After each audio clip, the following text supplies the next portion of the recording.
Assalamualaikum warahmatullahi wabarakatuh. Bismillah, alhamdulillah, wassalatu wassalamu ala rasulillah, amma ba'du. Sederek-sederek semuanya yang dimuliakan Allah.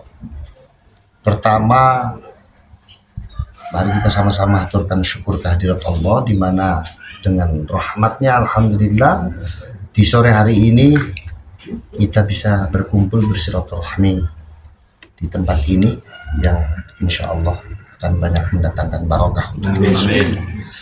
Salawat beserta salam senantiasa kita aturkan bersama pada junjungan kita baginda Nabiullah Muhammad Sallallahu Alaihi Wasallam. Karena beliau ini sudah banyak sekali mencucurkan rahmatnya dari Allah Subhanahu Wa Taala untuk kita semuanya. Sehingga di hari ini alhamdulillah kita ini adalah orang yang diberikan kesadaran untuk taat kepada apa yang sudah disyariatkan oleh Allah lewat beliau Nabi Muhammad SAW. Sederek semuanya yang dimuliakan Allah, hadirnya saya di sini pertama saya ingin menyampaikan undangan dari keluarga besar almarhum al-maghfurlah Kiai Fuad Hashim, yang insya Allah beliau akan dikholi pada tanggal 16 November Sabtu malam Ahad 2024 di Pondok Pesantren. Dalam acara itu rangkaiannya di pagi hari akan ada acara pertemuan alumni santri beliau Pondok Pesantren Pesantren Nahdlatul Ummah pesantren. Kemudian siang harinya itu ada khatmil Quran santri Pondok Pesantren Nahdlatul Ummah. Di samping ada khatmil Quran, di siang hari juga ada pertemuan kiai muda se-Jawa Barat. Di samping juga insya Allah nanti akan ada ijazah kubro manaqib Syekh Abdul Qadir Al-Jilani yang akan dipimpin langsung, diimami oleh kakak saya Gus Abbas. Kemudian malam harinya ada acara seremonial pengajian. Ba'da asar dulu, ba'da asar itu ada ziarah kubro ke makbarohnya beliau.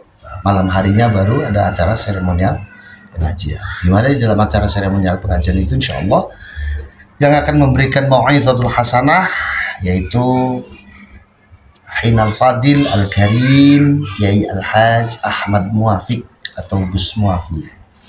Kemudian yang kedua Hinal Fadil Al-Karim Yai Al-Haj Imaduddin Uthman Al-Bantani. Kemudian insya Allah untuk sambutan atas nama alumni Pondok Pesantren Nahdlatul Ummah akan disampaikan oleh beliau ayahanda abah saya, Abah Al-Haj Raden Haji Roma Irama. Beliau adalah orang tua saya. Beliau orang dekat dengan abah saya. Beliau orang yang dianggap bukan hanya sebagai murid oleh abah saya, tapi beliau dianggap sebagai anak oleh abah saya. Mudah-mudahan beliau-beliau nanti yang akan mengisi acara di acara khalnya almarhum akan diberikan kesehatan selalu oleh Allah, diluaskan rezekinya dan diberkahi hidupnya. Di sini berkaitan dengan acara khalnya almarhum itu, saya atas nama keluarga diutus khusus untuk datang ke Purwokerto untuk menyampaikan ke panjenengan semuanya, mengundang panjenengan semua untuk bisa hadir bertabarruk dalam acara khalnya beliau. Mohon dan saya meminta kepada panjenengan semuanya untuk bisa menyampaikan kepada yang lain. Bebas, karena abah saya ini milik semua orang. Bebas. Siapa yang mau hadir, monggo, bila perlu diajak. Kebetulan hari ini ada Pak Bupati hadir di sini. Saya minta Pak Bupati untuk bisa memfasilitasi sederek-sederek semua dari segi transportasi untuk bisa hadir bertabaruk ke sana, karena panjenengan juga santri abah saya. Panjenengan lama dengan abah saya, panjenengan lama dengan saya, panjenengan lama dengan Gus Abbas. Kita sama-sama anak dari Allah. Nah, kita akan sama-sama bertabaruk untuk mengkhawali beliau. Maka saya minta pada Pak Bupati untuk memfasilitasi dari sisi transportasi. Sampaikan semua kepada para masyayikh, para kiai yang ada di Banyumas. Sederek-sederek sekalian yang dimuliakan Allah. Yang kedua, amanah dari keluarga saya khususnya adalah Al-Mukarram, Ahin Al-Fadil Al-Karim, Gus Abbas, pada panjenengan untuk tetap istiqomah membela kiai dan ulama, Nahdlatul Ulama. Kenapa? Karena sanad keilmuan kita. Bahkan kalau saya lebih ekstrim mengatakan bukan hanya sanad keilmuan, tapi sanad kehidupan kita itu kepada kiai dan ulama Nahdlatul Ulama, bukan kepada yang lain. Itu yang harus jadi catatan kita bersama. Yang kedua, di hari ini seperti yang sederek-sederek sekalian lihat, banyak sekali upaya-upaya dari kelompok-kelompok yang ingin memisahkan kita dengan para masyayikh kita, dengan para kiai kita, dengan para guru kita. Kita jangan pernah menyerah dengan itu. Kita jangan pernah membiarkan itu terus terjadi. Bagaimana caranya? Kita harus menjadi murid yang kritis, sehingga kita sadar bahwa kita memiliki guru, orang yang lebih patut untuk kita hormati bersama. Yang kedua,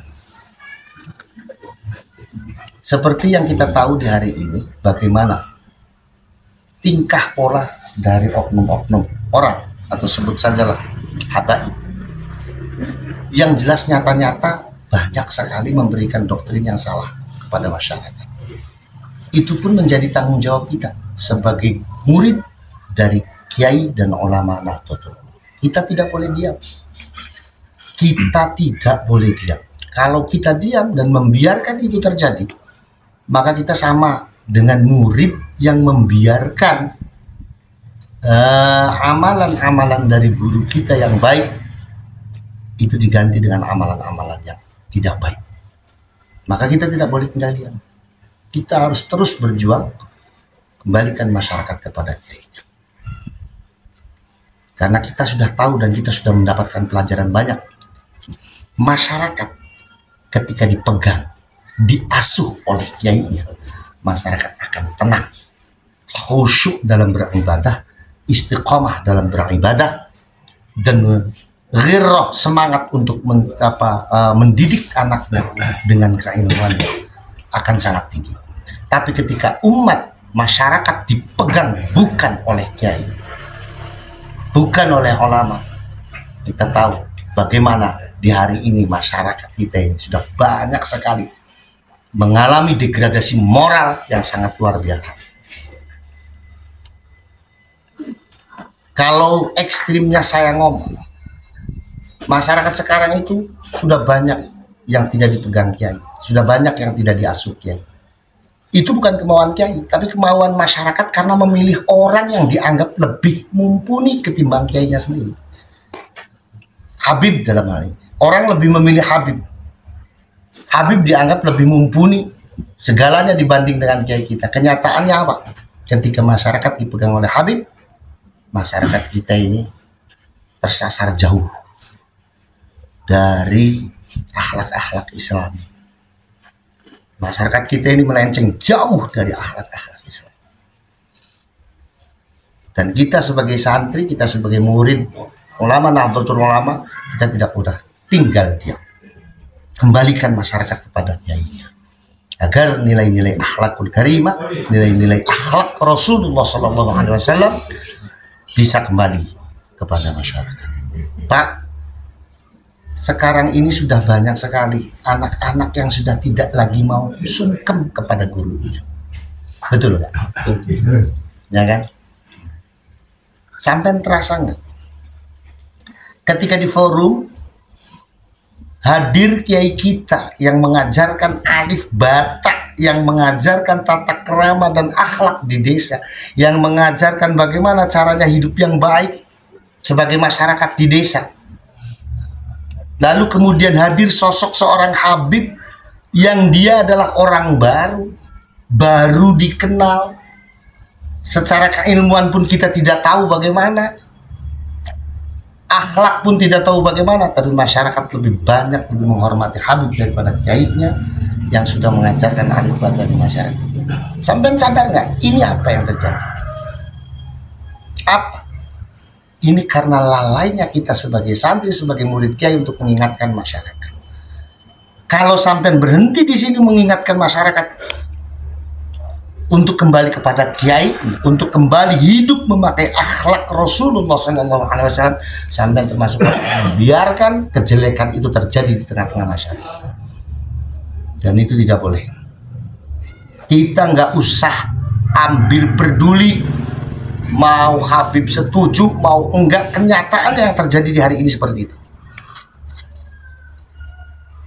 Ayo sama-sama bismillah, kita sama-sama kembalikan masyarakat kita kepada kita. Momentum haul almarhum almaghfurlah Mbah Yai Fuad oleh keluarga besar Mbah Yai Fuad pun dijadikan momentum untuk mengembalikan masyarakat kepada kiainya, untuk mengembalikan masyarakat kepada ulamanya, agar masyarakat bisa hidup sesuai dengan tuntunan agama Islamnya, bisa hidup dengan memakai akhlak Rasulullah SAW sebagai nabinya. Itu pesan dari keluarga. Sederek-sederek sekalian, mungkin di hari ini jenengan merasa capek, mungkin di hari ini jenengan merasa jenuh, tapi yakinlah bahwa apa yang sampean perjuangkan di hari ini akan membuahkan hasil di hari yang akan datang. Amin. Yakin. Kita tiru bagaimana akhlaknya kiai kita yang gak pernah capek mendidik kita. Kita tiru. Kita contoh akhlaknya kiai kita yang tidak pernah capek menasehati kita, yang tidak pernah capek mendoakan kita. Sepakat? Sepakat. Sepakat? Sepakat. Insya Allah kita semuanya akan diberkahi oleh Allah. Amin. Amin ya rabbal alamin. Terima kasih.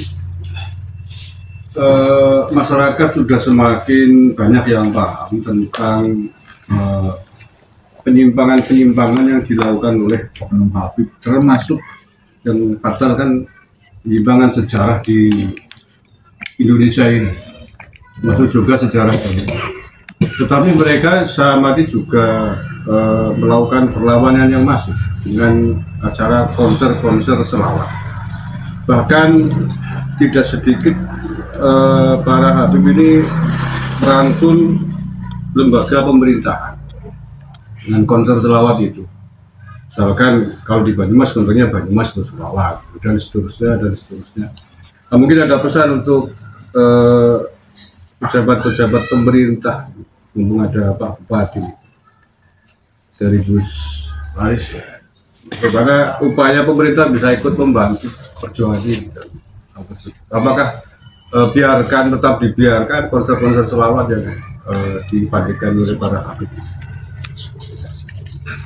Terima kasih. Dalam konteks bersolawatnya, kita memang tidak boleh melarang orang siapapun untuk bersolawat. Gak boleh. Dalam konteks bersolawat. Tapi dalam konteks penyajiannya, itu yang harus kita rubah. Kenapa saya ngomong begitu? Karena begini, apa yang tadi sudah dikatakan oleh Gus Mari ini memang benar. Solawatan-solawatan yang diadakan selama ini sama sekali tidak pernah membawa budaya dan seni-seni yang ada dan yang dikembangkan oleh para leluhur kita. Padahal leluhur kita ini, mereka semua ini adalah orang yang ahli dalam bersolawat. Yang kedua, saya menginginkan solawatan-solawatan yang ada di daerah ini dimotori oleh pemerintah. Maaf, nuansanya tidak Arabi. Nuansanya kalau di Jawa ya harus Jawa. Harus Jawa, dan itu harus dibawa. Pemerintah harusnya yang peduli dengan ini. Selama ini kan Arabi. Arabi. Yamani malah. Malah Yamani. Kalau nggak ada Habibnya itu nggak bisa katanya. Nggak bisa begitu dong. Kalau ada sholawat, salah satu contoh ya, ada daerah mengadakan umpama lah Cirebon bersolawat, itu harus ada Habibnya. Nggak begitu. Harusnya pemerintah memotori bahwa yang hadir di situ diutamakan adalah para masyayikh yang ada di Cirebon, bukan Habib. Sekarang kan kalau sholawatan nggak ada Habibnya, dianggap tidak afdol. Nggak bisa begitu. Malah sholawatan itu, forum itu akan menjadi sesuatu yang sangat afdol ketika kita mampu menghadirkan dalam forum sholawatan itu masyayikh kita, dan yang memimpin sholawatan itu adalah masyayikh kita. Itu akan lebih afdol. Satu. Yang kedua, unsur kebudayaan lokalnya terbawa dengan menghadirkan masyayikh di situ. Contoh begini. Ketika kiai hadir di sholawat dengan menggunakan sarung, baju koko, dan peci hitam, itu sudah menghadirkan budaya lokal. Bukan pakai jubah. Bukan saya melarang orang pakai jubah, bukan. Yang kedua, syair-syair yang dibawakan di sholawat semuanya itu, mohon maaf, kalau burdah atau maulid Barzanji, oke. Tapi kadang-kadang itu tim sholawatnya membawakan syair yang sama sekali itu bukan burdah, sama sekali itu bukan maulid Nabi. Satu contoh, saya pernah menemukan begini. Ketika saya pengajian di satu daerah, dibarengkan dengan tim sholawat, itu tim sholawatnya menyanyi ini. Syairnya itu marartu ala diyara layla, ugabbilu dzal jidara walal jidara, wa ma hubbu diyar syafaqna qalbi walakin hubbu man sakanat diyar. Nangis, saya tanya, ente nangisin apa? Ingat Rasulullah. Ya ingat Rasulullah, jangan bawa syair itu. Itu syair bukan burda atau bukan maulid Nabi, bukan madhur Rasul. Itu syairnya Kais kepada Laila. Marartu ala diyar, saya melewati sebuah rumah, dan itu rumahnya Laila. Lalu kuhadapkan dada ini kepada rumah itu. Ketika aku menghadapkan dada ini kepada rumah itu, orang menyangka kalau aku suka dengan rumahnya. Padahal sesungguhnya aku bukan suka dengan rumahnya, tetapi aku lebih mencintai orang yang ada di dalam rumahnya. Itu syairnya Kais kepada Laila. Kok ditangisin, dibilang ingat Rasulullah, dasmu, saya bilang. Ini gara-gara apa? Gara-gara forum-forum bersolawat itu sama sekali tidak pernah menghadirkan masyayikh kita. Sehingga apa? Masyayikh kita yang lebih paham tentang keilmuan solawat kita tinggalkan. Akhirnya kita salah dalam memahami solawat. Salah dalam memahami solawat dalam segi bacaan. Itu. Jadi saya anjurkan kepada pemerintah daerah, kalau mau mengadakan sholawat silakan, tapi yang memimpin masyayikh kita, karena masyayikh kita jauh lebih memahami esensi sholawat, jauh lebih memahami keseluruhan makna sholawat dari syair-syair yang dibaca. Kalau kiai masyayikh kita pasti akan menganjurkan membacanya maulid Nabi, sholawat, dan madhur Rasul, burdah. Nggak ada syairnya Kais dibaca, itu nggak ada. Atau kalau perlu nggak usah ngundang Habib lagi lah. Kalau perlu nggak usah undang Habib lagi, Habib itu nggak bisa apa-apa. Iya kan? Habib itu nggak bisa apa-apa. Iya kan? Nah, sekarang kalau Habib umpama, satu contoh saja, saya tanya sufi itu apa? Nggak akan pernah bisa jawab yang namanya apa. Karena itu ilmunya orang santri, itu ilmunya pesantren. Makanya ada seorang Habib yang bicara sufi salah semua. Disangkanya sufi itu soal fikih. Lutfi bin Yahya lah ya. Salah benar, cuma kan tasawuf. Sufi itu bukan urusan fikih.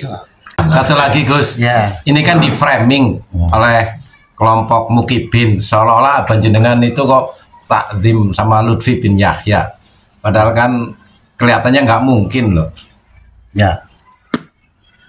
Kalau takzim maknanya sebagai murid ke guru, ya enggak lah. Habib Lutfi itu lebih muda usianya daripada abah saya, ya enggak? Satu. Yang kedua,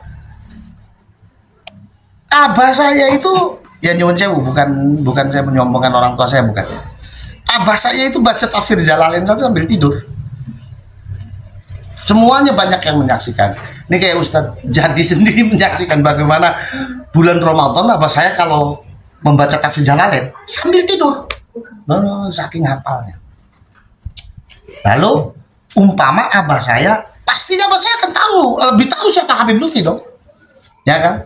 Terus abah saya suruh takzim sama, maaf, Habib Lutfi yang ngomong hadis saja salah, ya kan? Man ra'aitu mungkaran itu artinya apa? Dari takzimnya saja susah diartikan itu.